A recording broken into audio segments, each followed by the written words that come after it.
All right, if you would pull out your outlines. You know that the mini-series, The Bible, 100 million people watched it. The people who created it wanted to create a conversation in our communities, in our nation, just about the Bible so that people could talk. What do you think about the stories?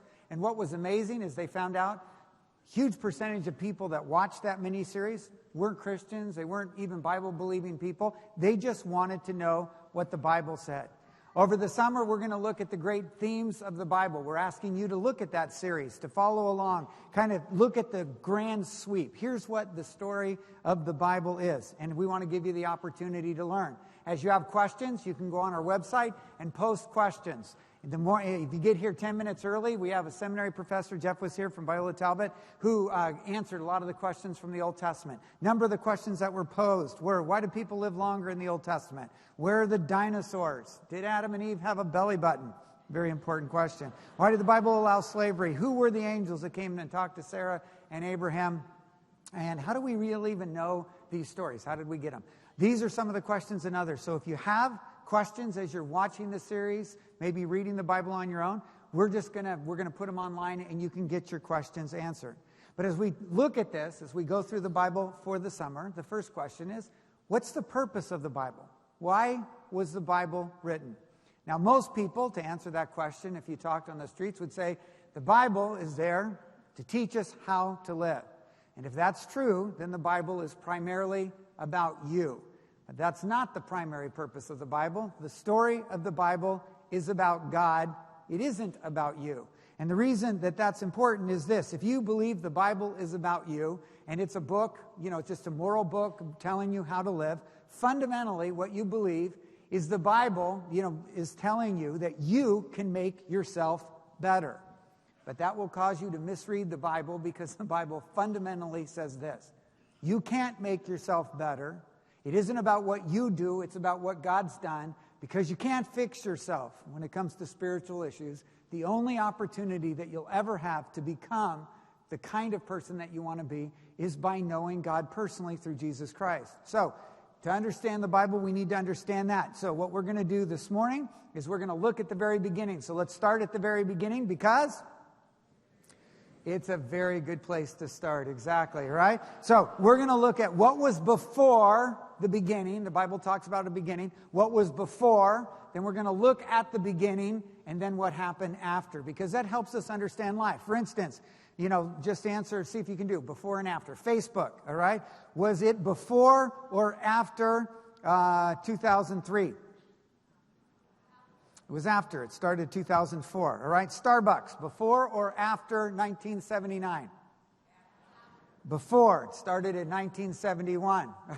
What did you do before Starbucks, right? You're like, I can't remember.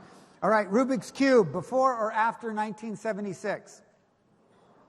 Before 1974. iPhone, before or after 2006? Started 2007, right? So, I know. What did you do before that? I can't even remember. All right, Nintendo Game Boy, before or after 1990? 1989. All right, so each one of these things represents a significant thing in your life, right? The way that you live your life. See, what was life before Starbucks? There was just Maxwell House and all coffee was nasty. But now you have a choice, or before the iPhone. And so you have life before, and then you have this event, then life after. That's how we're going to look at the Bible. What was it like before the beginning, then the beginning story, and then what happened after it? So that's what we're going to do. So in Genesis 1:1, let's look at what was before. The answer is very easy. What was before the beginning? In the beginning, God. What was before the beginning? God. The Bible doesn't try to defend the idea of God, doesn't tell you where he came from. It just assumes God, all right? And it says in Hebrews 11, look at what it says. Hebrews 11 says, by faith, we understand that the universe was formed at God's command, so that what is seen was not made out of what is visible. So it's a faith thing. If you don't believe that God created everything, that's still faith. You think that time plus chance plus energy created everything that is today, you do that by faith. In the same way, it's faith. We weren't there. The opposite of faith is sight, and so you didn't see it. Now, the other thing that existed that's important to realize before the beginning was love and relationship. How do we know this? Well, look at what it says in Genesis. It says, in the beginning, God, so you have God, and then it talks about, and the Spirit of God was hovering over the darkness, and then it says, and then God said, let there be light, and you have the creative story. And what we know from John chapter 1, it says, in the beginning was the Word, speaking of Jesus, and Jesus was with God, and Jesus was God, and John tells us that everything that was created was actually created by Jesus, who was God. So in the beginning, you have the Father, the Son, and the Holy Spirit. And what this does is it talks about the primacy of relationship, that relationships are primary. Most religions believe there was one God, and the reason that God creates is because he's lonely, and so love comes after creation. And if that's true, then our culture has it right, because what it says is power is primary and relationship and love is secondary. And if you believe that, then, relationships are nice, but power is the most important thing. So achievement and accomplishment, money, your reputation, what you can accomplish, that's the most important thing. And so it is right for the strong to use the weak. It is natural selection's part of life. There's sort of a violence that goes with power. And, our culture is fine. But because of this creative story, what it says is relationship is before creation. That means that love and relationship is primary. That God, who is in loving relationship, Father, Son, and Holy Spirit, create in relationship. And part of that is they created us to be in relationship with them. And so relationship is primary, and our culture is wrong. And the implication of it is this for your life. You cannot continue in your life to make your career the most important thing. Your accomplishment, power, your wealth, your selfish desires cannot be first. But what is most important in your life is relationship. Your family, your marriage, the people that you love. You were created and designed to put relationship first in your life. And when you don't do that, it just disintegrates your own soul. So before creation, there is God and there is relationship. Then the creative story. Now, Genesis 1 is kind of this awesome thing, and we're going to read it over you. The first part of this, you're going to hear the crew from Apollo 8. This was in 1968 on Christmas Eve. They're going to read the Genesis story to you, and then you're going to hear a woman's voice kind of come in. But listen as Genesis 1 is read over you. We are now approaching lunar sunrise, and for all the people back on Earth, the crew of Apollo 8 has a message that we would like to send to you. In the beginning, God created the heaven and the earth. And the earth was without form and void, and darkness was upon the face of the deep. And the Spirit of God moved upon the face of the waters. And God said, let there be light. And there was light. And God saw the light, that it was good.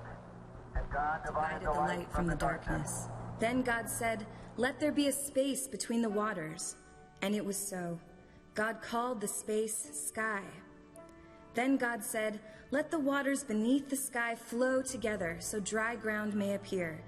And it was so, and it was good. Then God said, let the land produce vegetation. And it was so, and it was good, marking the third day. Then God said, let lights appear in the sky to separate the day from the night. Let them be signs to mark the seasons, days, and years. And it was so. God made 2 great lights, the larger one to govern the day, and the smaller one to govern the night. He also made the stars. And God saw that it was good, marking the 4th day. Then God said, let the waters swarm with fish and other life.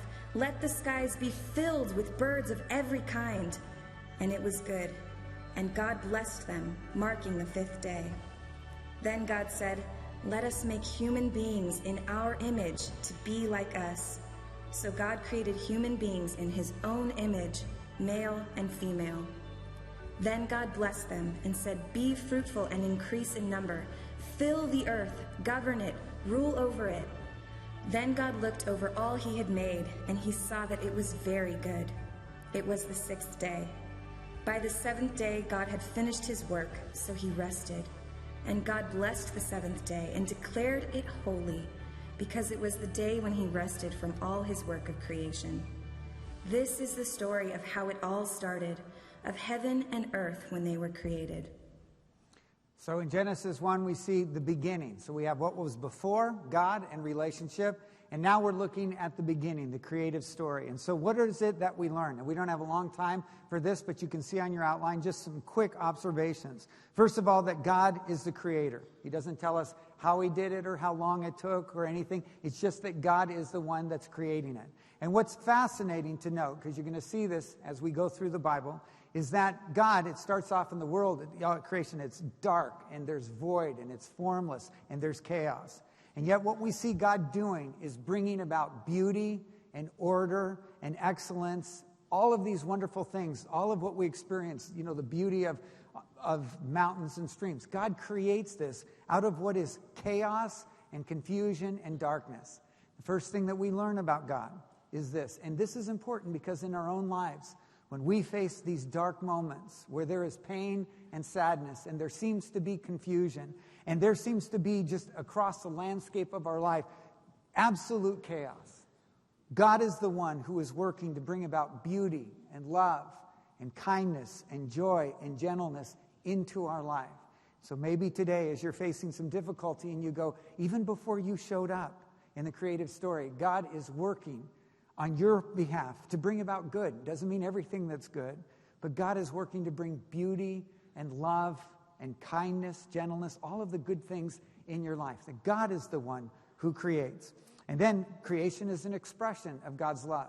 Just like a parent, when you do something for your child, you're not doing it so they'll love you or so they'll say thank you or because, but you basically do that because you love them. And in the same way, creation is an expression of God's love. And anytime you walk in creation, it speaks to you. And even if you don't believe in God, you experience the sense of love and joy, the sense of protection and provision that's part of the creative story.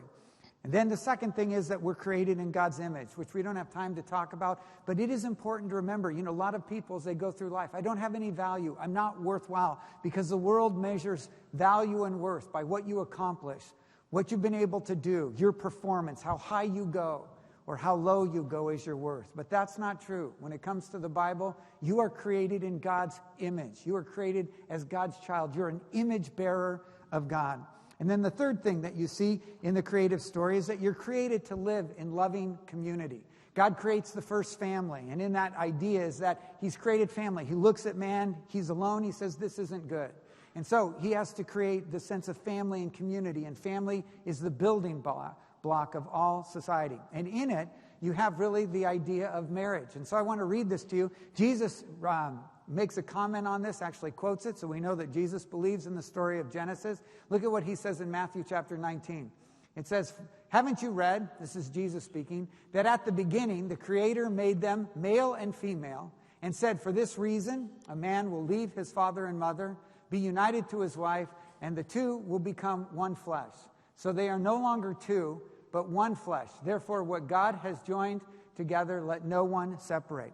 Here, if you're married, there are three great affirmations to build a marriage on. First of all, God says he created them male and female. Marriage is the celebration of diversity. It's a celebration of maleness and femaleness. And so, initially, everybody's, you love the person that you're married to. You're attracted because they're different. And then what happens over time? Their difference becomes slightly annoying to you. And you're like, I don't like this. But what is marriage fundamentally? It is the celebration of differentness. You read books. Men are from Mars, women are from Venus. Exactly. God created differentness. And marriage is the celebration of diversity. For this reason, a man, created male and femaleness. For this reason, a man will leave his father and mother, cleave to his wife. The two will become one flesh. What's the purpose of marriage? That two hearts will be blended as one. Doesn't mean that you look alike.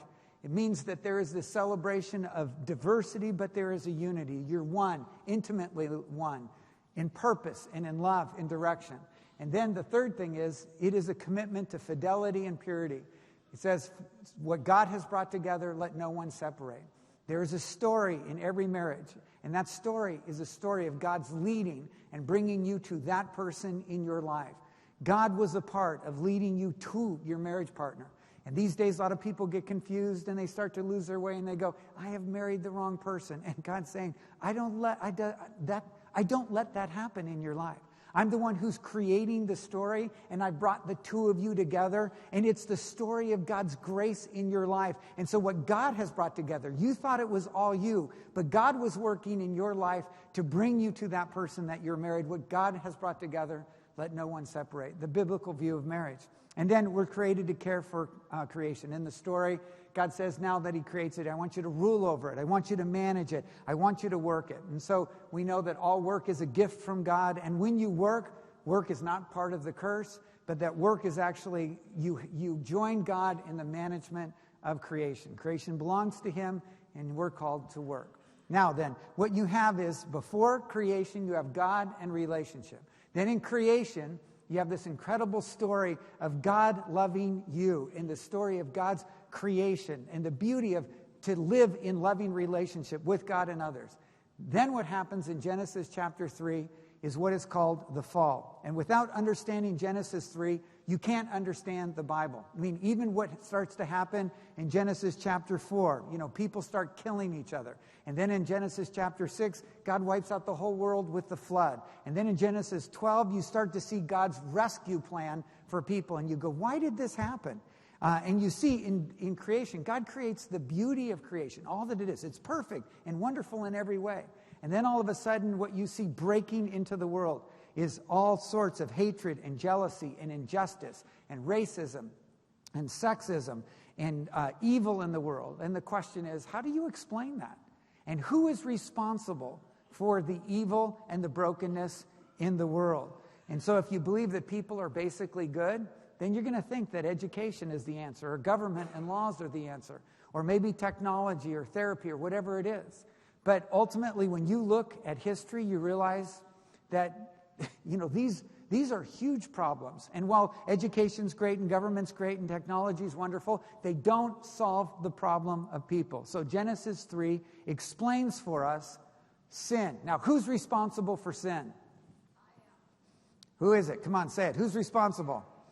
Okay, I'll help you understand who's responsible for sin in creation. Because the right answer is you are, okay? You're the responsible one. Now, lots of you are saying Satan or him, or I think it's my wife or her husband, but we'll see it. So in Genesis chapter 3, you start to read the story. God makes everything perfect, and then Adam and Eve are in the garden, and then the serpent comes, Satan, as a serpent comes to Adam and Eve. And any reader reading the story of Genesis asks the question, well, who's Satan, and where did he come from? It's not until later in the Bible, in Ezekiel and Isaiah, that explains who Satan is. Satan was an angel, and for him it wasn't enough to be with God, but he wanted to be equal to God. And so he declared war on God. And the story is told in those books where a third of the angels join Satan, and they go to war with God, and they're thrown out of heaven. And as a result, what you need to understand from that is everything that is spiritual is not good. And in the story in Genesis 3, what happens is this conflict between good and evil, between God and Satan, breaks out onto human history. And so this is what happens, and here's the story of the temptation and then the story of the fall. In Genesis 3, verse 1, it says, now the serpent, who was more crafty, and it goes on and talks about how he's smarter than us, he's more experienced than us, and he comes to Eve and he said to the woman, did God really say, and there's sort of this cynical, mocking part of his voice, did God really say that you can't eat of the trees in the garden? And then Eve responds and says, no, God said that we can eat of every tree. There's only one tree that we can't eat of. That's the tree right in the center of the garden, of the tree of the knowledge of good and evil. And he says, and if we eat of that tree, we will die. And then Satan lies to her and says, you will not certainly die. Now, what's important about this story is what's at the very center of the garden. A tree. And this tree is the one tree that Adam and Eve are not supposed to eat out of, which is a powerful statement because it's telling us that what is at the center of every person's life? A choice. This decision, will I trust God? Will I believe that he's telling me the truth and that he's good and that he's loving and that he will take care of me? Or am I going to trust in myself and say, no, I know what's better. I know what's right. I know the way that I should go. And so in the middle of every one of our lives is this decision. Now, did God put at the very center of the garden this tree just to tempt us? You need to decide here. We need to learn together, right? Is the purpose to tempt us so that we'll do something wrong? God does not tempt anyone. So what's the purpose of the tree? To provide us the opportunity of trusting. If there is no choice, there's no freedom. And so God has to give us the freedom. So here's your opportunity to trust in me, to believe in me. And God says you don't want to eat out of that tree because you will die. But Satan says, no, you won't die. I mean, God says that, you shouldn't hold grudges. But you know what? If you don't hold grudges, people will get away with it. You need to hold that grudge and get some energy because you can't just let that go and forgive them. You're letting them off the hook. You need to decide. God says, you shouldn't spend all your money on yourself. I gave you that money so that you can bless others. Satan's going, no, you don't have enough money. You need to take care of yourself. Spend it on yourself. God says, you're not supposed to sleep with anybody outside of marriage, just your marriage partner in the context of marriage. Satan's going, are you sure? Because that doesn't sound very fun. And so God's trying to keep something fun away from you. And so, you know what? It's okay. Listen to what God says. But if you don't agree with it, then you decide. You decide what's most important. And that's the first part of temptation, where Satan's coming saying, you need to decide. You can't just trust God, what he says. So he denies the truthfulness, or makes us doubt God's truthfulness. The second thing is he wants us to doubt God's goodness. He says, if you eat of the tree, for God knows that when you eat from it, your eyes will be open. God is withholding something good from you. You need to eat of this. What is Satan's strategy? He never points out in your life the things that you already have. He points out what you don't have. Look, you don't have that. You don't have the house your neighbor has. You need that. God isn't providing for you. You need to go get that. You don't have that. You need that. God is always pointing out Satan is always pointing out what you don't have, to breed discontent and to make you distrust God's goodness. God's not good. He's not providing everything that you need. Deny God's truthfulness, deny God's goodness, and then denies your need for God. So God knows that, the next one, and you will be like God, knowing good and evil. See, you should not live in the humble position of being dependent upon God. You need to be not just with God, you need to be like God. And this is Satan's strategy, and it was in the garden, and it is today. When Satan comes to you to tempt you, to sin, to violate, it's always those three things. I don't think God's really telling you the truth. You need to decide for yourself. You decide what's right and wrong. And God's withholding some good thing from you. You need this to be happy. And you should not live dependent upon God. And so then Eve has to make a decision. And when she decides, she eats of the fruit and she destroys everything, and Adam does too. And what's amazing about the story is Adam is standing during this temptation right next to Eve. And he never says, no, Eve, don't do that. Or no, we should trust God. Or hey, he doesn't even step in. He just passively watches this whole exchange. And then what happens is the consequences for sin are devastating. They talk about it. The Bible describes in Genesis 3, 6 through 18, it kind of summarizes what happens. Ultimately, we become mortal. We're created to live forever. Death is always foreign to us. And we know this. Every time we go to a funeral, death is terrifying. Death frightens us because we were not created to die.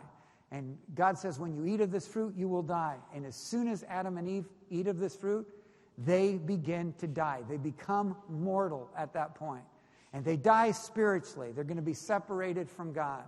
And ultimately, they have the sense of shame. And in this shame, their eyes are opened, and they see things that they never, saw before. They realize that they were naked. And the idea is because before this, they weren't selfish and self-centered. But now they're more selfish, they're more self-centered, and they begin to hide from each other. And this idea, they sew fig leaves together to hide their nakedness, which is a great statement of kind of the condition of people, isn't it? What do? We're constantly trying to hide from each other. And so what do?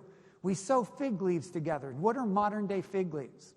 We push forward when we look at our accomplishments. Look at what I've accomplished, which is just fig leaves. Look at my resume. Look at my job. Look at my income. Look at how much money I have. Look at my car. It's huge. I'm very successful. I'm very important. And we just put together all of these things. And they're just modern day fig leaves. And the sad part is we actually believe that people look at those things and they think they cover us, that people don't see our brokenness or our pain or our sadness. And so we hide. First, there's shame from the sin that comes. We hide from it. And then, we're kind of overwhelmed by this whole sense that we're destroyed in it. And then what's amazing is God comes into the garden when Adam and Eve are hiding, and he says, "Where are you?" And it isn't because God doesn't know where they are. God knows where they are. He says, "Where are you?" And they're going, "Well, we're naked." And he says, "How'd you know you were naked? Who told you that?" And it's like, well, it's kind of obvious. And then he says, "Did you eat of the tree that I told you not to eat of?" And Adam steps forward and says, "Yes, I did. And I'm responsible for it. Don't blame Eve. She's innocent. I did it myself. You don't, this is just between." Is that what he says? No, what does he do? He says, "She ate and she gave me the fruit," which is when I asked, who's responsible for sin in the world? You said, Satan is, or my wife is, or anything, which is exactly what we all do. We blame someone else. And Adam essentially says, God, there I was, just all by myself, and all of a sudden, you put me to sleep, you took a rib out of my side, you created woman I didn't ask for, and then she gave me this fruit. So whose fault was it that I sinned, according to Adam? It was Eve's, and it was God's. God, you gave me this woman. It's your fault, which kind of explains the whole problem in marriage today, isn't it? It's like, we're just blamers, and we blame each other, and we're willing to throw anybody under the bus, which is still true today. I mean, it is comical to me.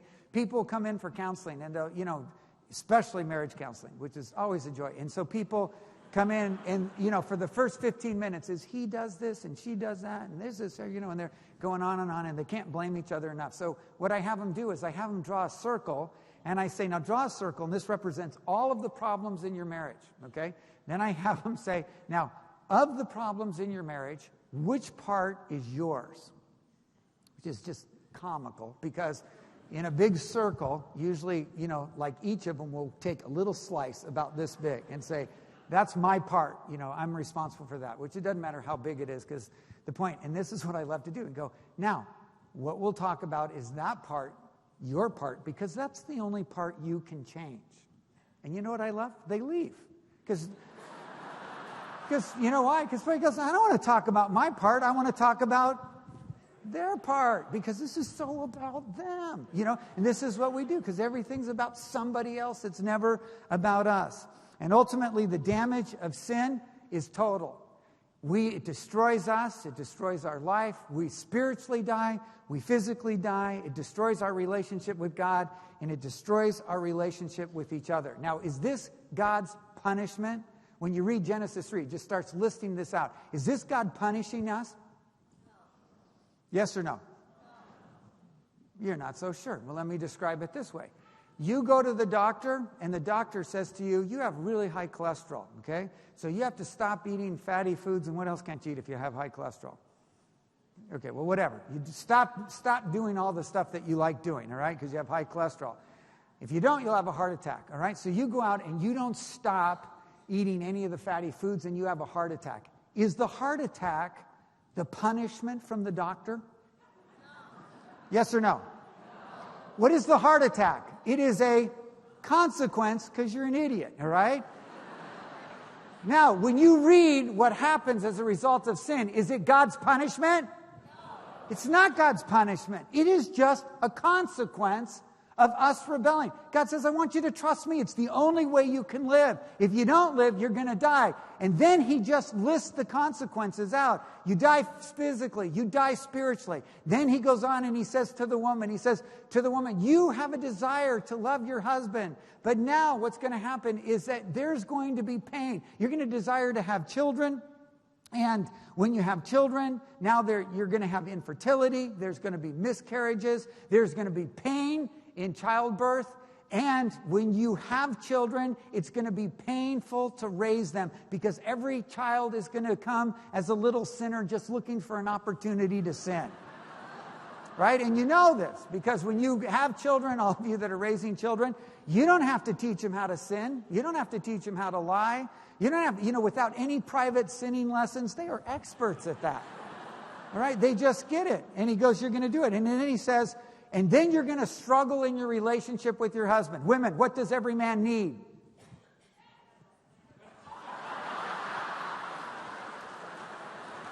That's just funny. And while that's true, I was looking for help. Everybody say, women, just answer the question with help. What does every man need?